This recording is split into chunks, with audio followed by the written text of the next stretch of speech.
If you've ever felt even a little unsteady lately, you might think it's just aging. But in many cases, it's actually your shoes. Now, most women don't even realize that they're making these mistakes. In fact, most women are making at least one of these and don't even know it. Today, I'm going to show you 6 common shoe mistakes that may be making you unsteady and what to do instead. I'm Mary Sue with the Trusty Shoe Guys, and I spent over 40 years in the shoe industry studying what makes a shoe truly comfortable. And now I help women find shoes that help keep them comfortable and confident. Because the right shoes don't just feel good, they help you walk and keep you independent and saying yes to life. And when something feels off, or when your feet hurt, or you feel unsteady, you start to pull back and you walk less. You begin to skip things. And that's exactly what we don't want for us. So let's talk about the biggest mistakes I see women over 60 make. Mistake number 1, choosing cushioning over stability. Now, most women think it's soft, it must be better. But here's what actually happens. When a shoe is too soft or too high, your foot sinks down and then has to restabilize itself with every single step. You lose that solid, grounded feeling. So small wobbles can turn into big ones, and your body has to work harder to keep you balanced, and you start to feel less steady. And over time, you stop trusting your footing. Okay, mistake number 2, ignoring small changes in your balance. Now, this doesn't actually happen all at once. It shows up in little ways. A walk is a bit slower, you avoid uneven ground, or you're reaching for the railing more often. Now, most women brush this off, and this is where it starts. When your body feels less stable, it quietly starts to compensate. You tighten up, you move more cautiously, and over time, you trust your body less. So here's what I want you to do. I want you to pay attention to those early signs. If something feels slightly off, do not ignore it. That's your signal to take a closer look at your shoes. I mean, you might be wearing the shoes you've had for years, and you just need more support now, because the right shoe should make you feel more steady, not less. Okay, mistake number 3, wearing the wrong shoe size. Now, most women don't realize this, but 70% of us are in the wrong shoe size. And here's what I see all the time. Instead of going wider, women learn to size up. And that creates a different problem. Too much room in the toe. Your foot slides forward and you lose a little control with every step. And when your foot isn't secure, you start to feel less stable. So here's what I'd like you to do instead. Get your feet professionally measured. Now, I want you to go to a department store, a full service one, or a running shoe store, and they'll have something like this. This is a tool called a Brannick device.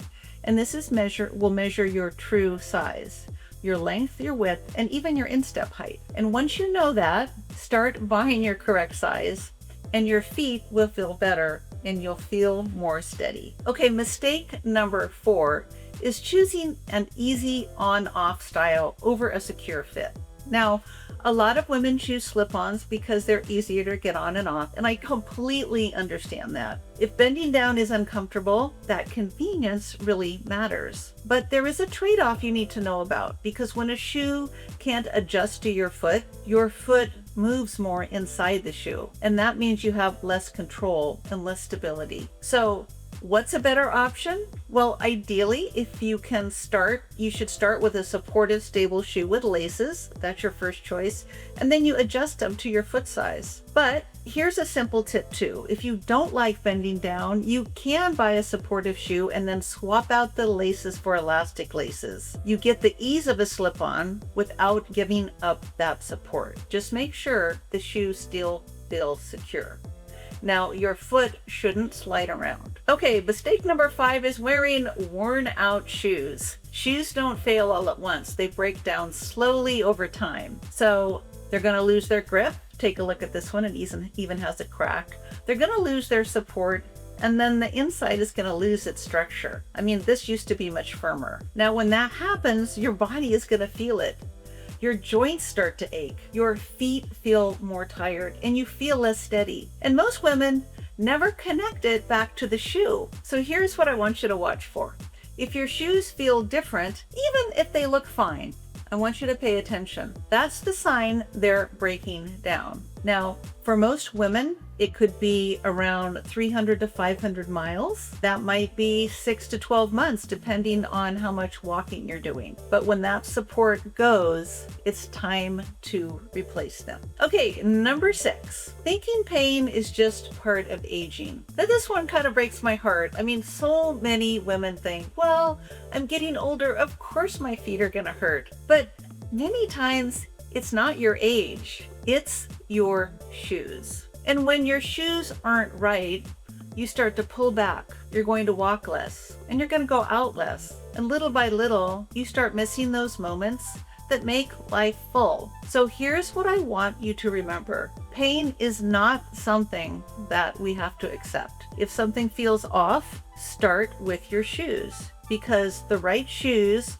should help you feel more steady and more comfortable and more like yourself again. And the good news is this is really fixable, because small changes in your shoes can make a very big difference in how steady, comfortable, and confident that you feel. And what does this mean? It means more walks, more connections with your friends, and more life. So what should you look for? Now, if you're over 60, I would focus on this. Number 1, you need a stable base. You want to feel grounded, not wobbly. You need controlled cushioning, soft enough for comfort, but not so soft that you sink. You need a secure fit. Your foot should be held in place and not sliding around. You want moderate height. Too high can make you feel less stable. And you want adjustability, real laces ideally, or something that locks your foot in. And if you've been choosing shoes that feel like pillows, try something more solid and supportive, because at this stage in life, it's not about walking on clouds. It's about feeling steady and confident every step you take. Now, if you want specific recommendations, I'm going to link to a few of my favorite stable walking shoes below. And if you want more on shoes and healthy aging, I want to invite you to join my newsletter. The link is in the description below. And if you found this helpful, go ahead and like, subscribe, or say hello in the comments. I respond to each one. Take care, friends, and I'll see you next week.